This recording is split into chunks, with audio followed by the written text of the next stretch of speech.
Book 2 to his friend Romanus.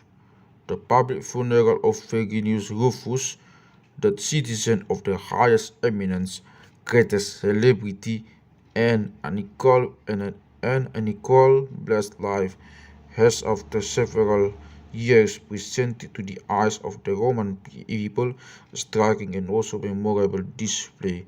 He lived on he lived on for 30 years, following his hour of glory. He read poems and historical works composed about him and lived to witness his later reputation. 3 times he held the office of consul, thus achieving the highest status of a private person, for he declined to be emperor. He escaped the clutch of Caesars, who suspected and even hated him for his merits, and at that he left safely installed one who was an excellent person and a close friend.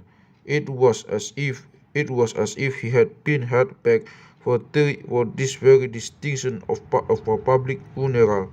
He lived beyond his 83rd year, enjoying supreme peace of mind and revered status in equal measure. He enjoyed stable health, except that his hands used to tremble, but without causing him pain. It was only his approach to death which was rather grim and protracted. Even so, his attitude towards it was praiseworthy. When at his consulship he was rehearsing his speech of thanks to the emperor and chanced to lift up a rather heavy book, it cast it to slip from his hands owing to his age and standing posture. When he bent down after it and was picking it up, he missed his footing on the smooth and slippery flooring, and he fell and fractured his hip. It was incompetently set, and with the handicap of his age, it failed to join properly.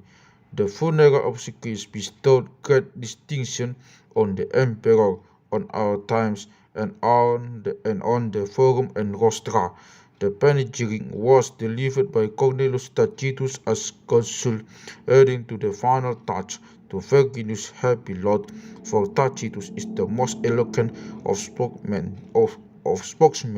So Rufus died with his fill of years and his fill of distinctions, including those which he rejected, leaving us to look vainly for him and to miss him as a symbol of an earlier age. My personal loss is especially severe because I love him as much as I marked him, and not merely as a statesman. For to begin with, we came from the same district, for neighboring towns, and our estates and properties lay cheek by jowl. Secondly, he was bequeathed to me as my guardian, and showed me the fondness of a father. So when I stood for office, he honored me with his word, and likewise he hastened from his areas of retirement to inaugurate all my magistracies, though he had for long given up obligations of that kind. Likewise, on the day when the priests usually name those whom they consider most worthy of a priesthood, he always put forward my name. Then again, during this most recent illness, he felt that he might be appointed as one of the king-givers whom the Senate had decided to set up to reduce public expenditure. Although numerous friends, former consuls, ripe in age, were still alive, he chose me at my early age to present his excuses. His actually words were, "Even if I had a son, I would still have commission with you. I will still have commissioned you. These are the reasons why I must seek your intimacy to grieve for his death as though it were before its time. For it is the right thing that to lament or even to label it as his death at all, when it is the bodily close rather than the life of so great a man which has reached its term.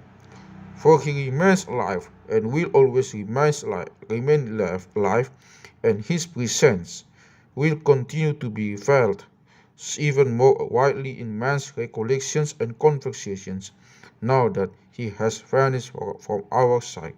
I should like to write you, I should like to write to you on many other matters, but my mind is focused wholly in this one consideration. It is Virginius who is on my mind, Virginius who is before my eyes, Virginius whom I see and address and embrace.